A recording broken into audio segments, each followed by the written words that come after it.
좋아요 꾹, 구독을 네, 구독 꾹 사랑입니다. 네, 눌러주세요. 감사합니다. 감사합니다. 네, 돈이 되는 소식 궁금하시죠? 네, 저는 뉴스가 돈이 다의 김다솜이고요. 돈이 되는 뉴스 가득 들고 오셨습니다. 예민수 박사님과 함께합니다. 그 다음은 저희 지금 사회적 거리두기 지금 2.5단계에서 오늘 네. 2단계로 조정됐습니다.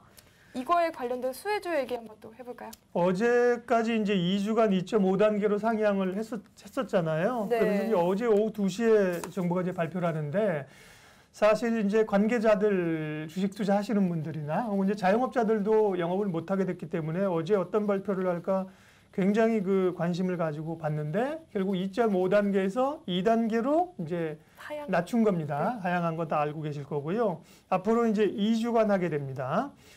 카페, 음식점, 그동안 이제 카페 같은 경우는 안에서 차 못 마셨잖아요. 그죠? 그렇죠. 테이크아웃만 테이크아웃으로 됐고, 무조건 했죠. 음식점들도 9시 이후에는 매장에서 못 먹고 배달만 됐었는데 이런 거 풀렸고요. PC방도 풀렸고, 네. 헬스클럽 이런 데가 이제 가능을 해줬습니다. 반면에 유흥 음식점이나 뷔페 이렇게 고위험 시설들은 여전히 금지가 되어 있는데요. 어쨌든 2주간이면 27일까지 2.5에서 지금 2단계로 조정을 하는 거고요. 왜 2주냐? 지금 뭐 상황을 알 수가 없기 때문에 계속해서 확실하게 못 내리고 상황을 계속 보는 거죠. 또 2주 후가 되면 추석 연휴가 다가와요. 추석 때 이제 고비죠. 사실은 고향 가능하면 가지 말아달라고 정부에서는 얘기를 하고 있는 건데 부모님들도 웬간하면 오지 말라고 하시겠지만 또 안 갈 수는 없을 거거든요. 그래서 그렇죠. 이제 9월 28일부터 2주간은 특별 방역 기간을 또 정부가 설정했어요. 그래서 그때까지 한시적으로 2단계로 낮췄다 이렇게 봐야 될 것 같습니다.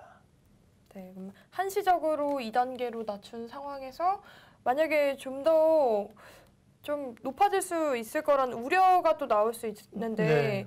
이 코로나 환자가 그럼 안정적인 수준으로 진입해서 2단계로 하향을 한 건가요? 전혀 아니죠. 안정적으로 진입이 못했죠. 지난번에 우리가 8.15 광복절 그리고 또 일부 뭐 교회에서 이후 확진자가 한때 하루에 440명까지 늘었잖아요. 네. 440 몇 명 늘었다가 이후에 200명, 280명 줄어들어서 100명대로 지금 내려왔는데 100명대에서 두 자릿수로 지금 안 떨어진단 말이에요. 사실은 이게 좀 떨어져 줘야 확실하게 2단계로 갈 수가 있었는데 뭐 120명, 110명 요 단계 계속 세 자리예요. 그러니까 정부도 사실은 정부의 의지만 보면 지금 2단계로 떨어질 상황이 아닌데 워낙 사실은 2.5단계 가고 나서 경제적 피해가 크거든요. 일단 저희 그 소상공인 자영업자분들이 네. 많이 좀 힘들어하셨다고 얘기를 또 그럼요. 들었습니다. 카페, 뭐 식당 거의 뭐 할 수 없잖아요. 뭐 PC방, 뭐 네. 노래방, 뭐 노래방은 이번에도 안 풀린 거 아닌가요? 노래방 뭐 다 그래서 너무나 어렵기 때문에 정서도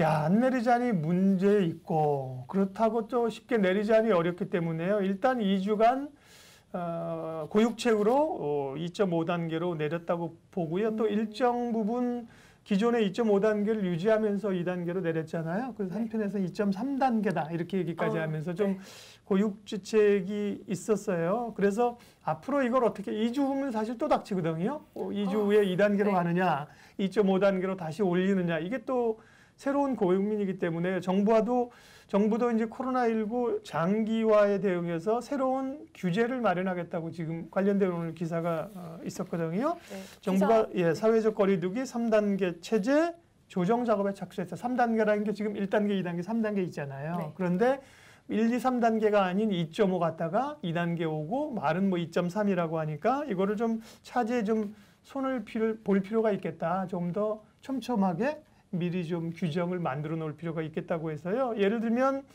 1단계를 하면서도 1단계는 거의 지금 권고사항인데 1단계를 하면서도 방역 규칙을 권고 중심에서 이런 것들은 의무화 필수적으로 해 이렇게 조정을 하거나요. 2, 3단계는 조금 세분화하는 방안. 지금처럼 뭐 이런 이제 1, 2, 3이 아니라 1, 1.5, 2, 2.5, 3 이런 식으로 할 수도 있겠어요. 그렇게 세분화하는 방안을 고려해서 결국은 이제 장기화로 가는 거기 때문에요. 그런 그 세부적인 규칙들을 조금 더 마련을 하겠다고 지금 고민들을 하고 있네요. 예. 네. 또 장기적으로 또 되는 만큼 어쨌든 뭐 장기 싸움이니까 네, 무조건 시간 싸움이라고 좀 생각이 듭니다. 네. 좀 안타까운데 그만큼 아무래도 좀 신경을 써야겠죠. 그렇습니다. 근데 이번에 그러면은 이렇게 사회적 거리두기 조장으로 했을 때 또 수혜를 받는 섹터가 있을까요? 일단은 뭐 2.5단계에서는 거의 뭐 사실은 자영업자들도 그렇고 소비를 안 했잖아요. 저만 와도 이제 커피숍 같은 데 들어갈 때 뭐 이렇게 적고 그것도 사실은 맞아요. 이제 QR로 하는 데도 있지만 정말 그 자영업자들은 그것도 안 되니까 명부에다 이렇게 곳도 다 적더라고요. 이름이랑 뭐 네. 전화번호 적으라고 하는데 네. 사실 뭐 어떤 분들은 볼펜도 이게 만지기 좀 찝찝하고 맞아요. 내 정보가 노출되니까 저도 잘 안 갔거든요. 그 거부하는 사람도 봤거든요. 맞아요. 제가 그래서 어쨌든 2단계로 좀 낮아졌기 때문에 소비는 좀 늘어날 텐데 그게 소비가 지난번에 뭐 정부가 100만 원씩 그 소비 쿠폰 주는 것만큼 소비가 늘어나기는 어려울 거다. 그러니까 소비 섹터 전반적으로는 여전히 좀 활력을 찾기는 어려울 것 같고요. 저는 주목해 보는 게 이제 추석 때 어쨌든 이전보다는 고향 많이 안 갈 거거든요. 네. 그죠. 뭐 연로하신 부모님 오시라고 하기도 그렇고 부모님들도 오지 마라 얘들아. 예. 그러면 뭐 어떻게 하겠어요? 자식들은 안 가지만 네. 용돈을 네, 용돈 드려야죠. 드리거나 용돈 됐다 그러면 이제 또 택배로 뭐 물건 보내드려야 되잖아요. 그죠? 이제 네. 김영란법 기준도 일시적으로 상향됐기 때문에요. 그런 그 택배 수요, 그다음에 온라인 쇼핑몰들, 이마트 같은 경우 요즘 주가 굉장히 많이 오르거든요.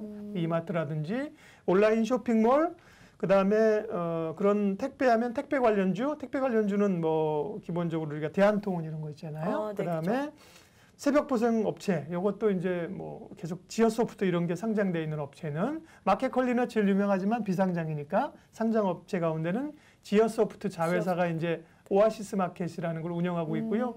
네. 돈 잘 벌고 있거든요. 그쪽에서 그쪽이라든지 뭐 제지 업체, 골판지 하는 업체들, 편의점도 괜찮을 것 같고요. 편의점도 지금 계속해서 다른 규제 때문에 편의점을 많이 이용하니까 GS 홈쇼핑, 대한통운, 지어소프트, GS 홈쇼핑 이 정도 이마트 소비 관련주 쪽에서는 그 정도 보면 될 것 같습니다. 그 제지 업체는 여기서 그 택배 박스 포장을 위한 그렇죠, 그런 네. 제지 말하는 거 맞죠? 그게 이제 골판지라 그런 거예요. 우리가 약간 그 택배 박스 있잖아요. 약간 노란 네. 종이에 두꺼운 게 그쪽이 이제 골판지 쪽인데요. 보면 뭐 테림 포장, 대형 포장 뭐 이런 종목들 테림 포장. 많이 있어요. 네. 그래서 골판지 업체도 택배가 잘 되니까 그죠? 봐야 될 것 같아요. 예. 테림 포장은 또 제가 들어봤었는데 그렇군요. 네. 이런 쪽으로 또 연결이 돼 있어서 그렇게 오른 거였구나 네, 싶습니다. 화면 넘겨주셨으니까 이것도 잠깐 볼까요? 이게 CJ 대한통운도 잠깐 볼까요? CJ 대한통운 사실 좀 무거운 종목이어가지고요. 네. 많이는 가진 못하는데 괜찮고 그런 거 보면 이제 지어소프트 같은 종목이 훨씬 더 가볍죠. 가벼우니까 지난번에 이제 2.5단계 갈 때 12,000원에서 17,000원까지 올랐다. 지금 조금 조정받고 있네요. 관심 있는 분들은 뭐 이런 쪽에 좀 조정받을 때 사는 것도 괜찮죠. 네. 괜찮은 것 같네요. 그러게. 그렇다면 좀 더 우리 구체적으로 좀 이 관심주를 알아보고 싶은데요. 네. 이 질병관리청이 치료제를 연내 개발하겠다는 또 의지를 밝혔습니다. 네. 주말 사이에 이제 질병관리본부가 질병관리청으로 승격했잖아요. 네. 그래서 대통령이 그 직접 질병관리본부청에 가서 임명장, 정은경 본부장이 청장됐죠. 네, 됐죠. 정말 국민적인 영웅이시죠. 머리가 흰머리가 될 그러게 정도로 말이에요. 정말 열심히 하셨잖아요. 네, 염색약 하나 보내드려야겠어. 주식 투자하시는 분 새치 염색. 돈 벌어서 염색약 좀 보내드리고. 네. 근데 이제 질병관리청으로 승격하면서 오늘 정은경 청장이 이제 취임사에서 언급을 한 거예요. 뭐 이제 열심히 하겠다는 입장이 이제 기본이었고 국민 방역에 최선을 다하고 코로나 극복하겠다는 게 얘기였었고 거기까지는 뭐 열심히 하시겠다니까 이의 없는 거고 네. 투자자 입장에서 관심 가져볼 게 이제 국립감염병 연구소를 신설을 하겠다고 했고요. 올해까지 국산 치료제, 혈장 치료제를 확보하겠다고 얘기를 했습니다.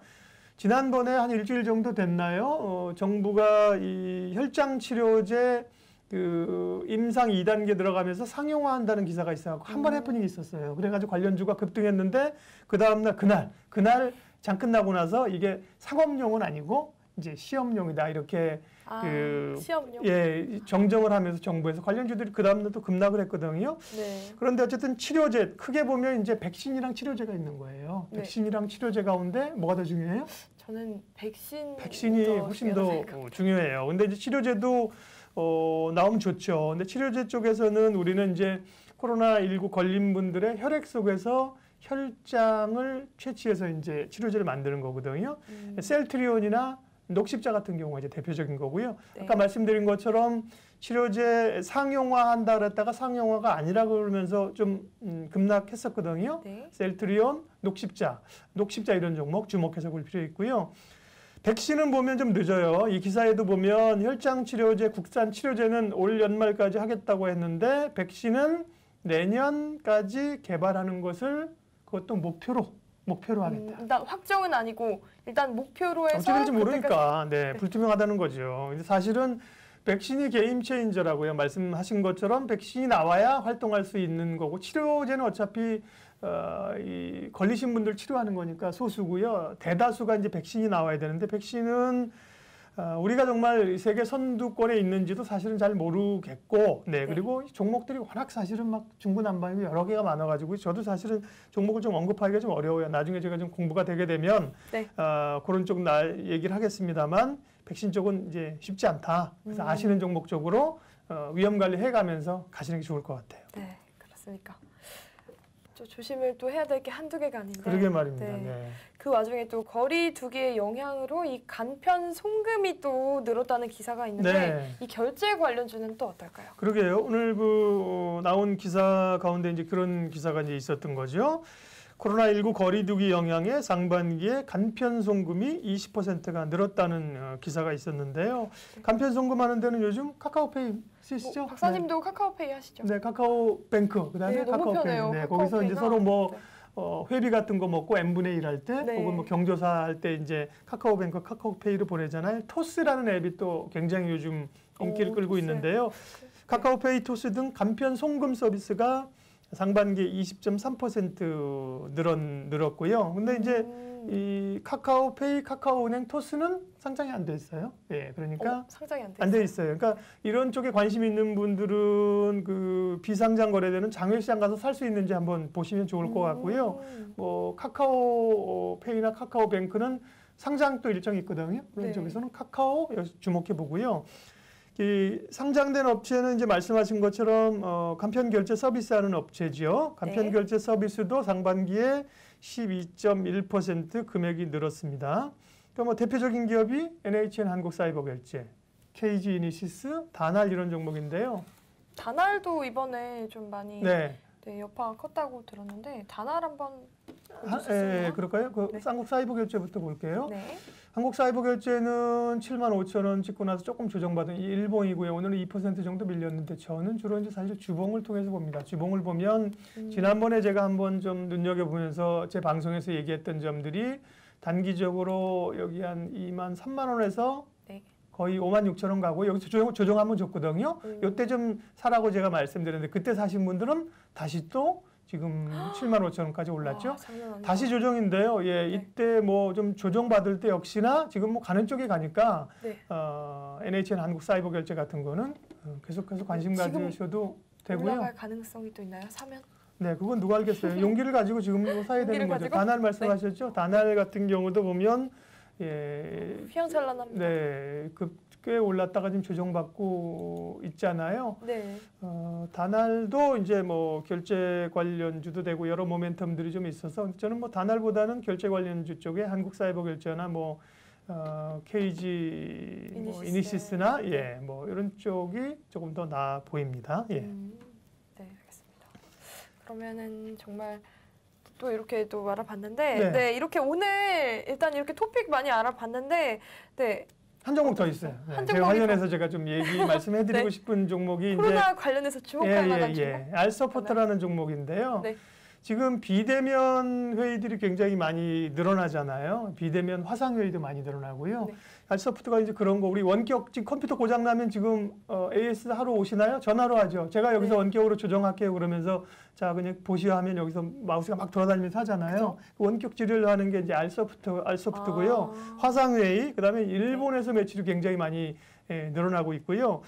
1분기에 적자가 큰 폭으로 났었는데 한 200억 적자 났었는데 이게 이제 대규모 외환 쪽에서의 손실이 일시적으로 난 거기 때문에요.